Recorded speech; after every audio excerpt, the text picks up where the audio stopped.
Hi, I'm Sasha, and this is my dog Parker. She's mainly known for being a talking dog, but she's also a big traveler, and she and I do a lot of road trips together. We recently got back from 3 weeks on the road, and one of the highlights of our trip was South Dakota. So I wanted to share some of our experiences and tips for dog-friendly travel to some of the monuments and parks in the area. First off, dog-friendly lodging. We stayed at the Powder House Lodge in Keystone. This spot was great for a number of reasons. First of all, it's situated right in the Black Hills, so the view is gorgeous. It has a restaurant on site with outdoor seating and the option to take food to go, which saves you the trouble of tracking down a place to eat with your dog. We had a cabin right at the front, which meant the porch had views of the hills. Inside the room has a cozy cabin feel. The bed is a little rumpled since I took this video in the morning. We had gotten in late the night before. It was clean and had all the amenities that you could want. Frankly, they packed a lot into a compact room, yet somehow it did not feel overly crowded. The dog-friendly nature of the site is also highlighted with this cute photo of a dog at the carving of Mount Rushmore, which I thought was a cute touch. Speaking of, the other main reason we stayed at the Powder House Lodge was its proximity to our first stop, Mount Rushmore.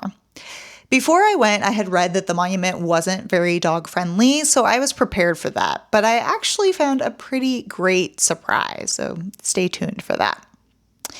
Dogs other than service animals aren't allowed past the entrance columns at the monument. However, right when you leave the parking lot, there's a lot of grass for your pup, and you already have a nice view of the monument. Continue up the stairs and you'll cross the street to the entrance columns. Pets aren't allowed past this point. However, if you take your eyes off the mountain and look to the ground, you'll find these yellow paw prints. If you follow them, they'll lead you off to the right of the entrance columns and down to a pet-friendly viewing spot for the mountain. It's a nice little walk that I've sped up a bit so that you can see the whole thing. The trees also offered some shade, which was very appreciated in the heat of the day.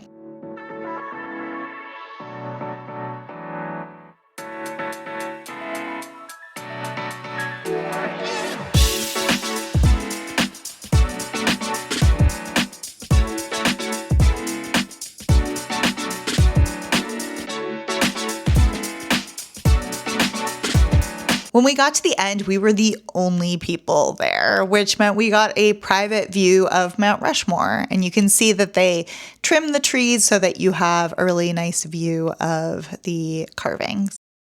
Our next stop was Crazy Horse Memorial, which was a relatively short drive from Mount Rushmore, about 30 minutes. Once again, dogs aren't allowed up to the monument itself, but the grounds of the Crazy Horse Memorial were much more dog-friendly.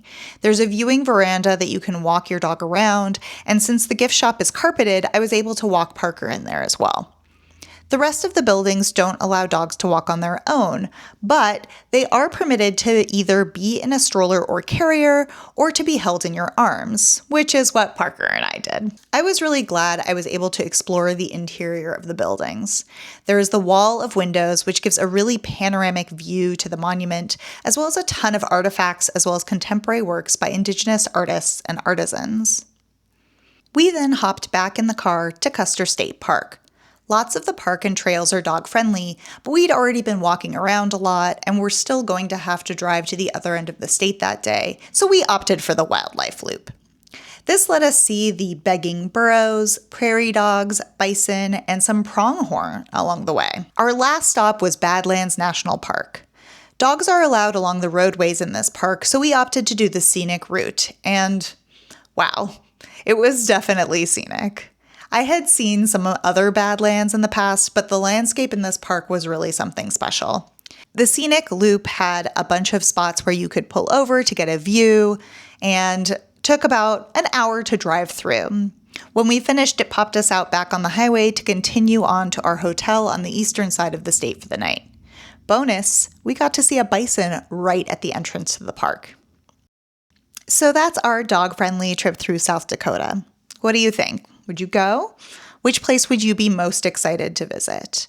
Let me know in the comments, as well as what other place you'd like to see dog-friendly visits to. And don't forget to like and subscribe.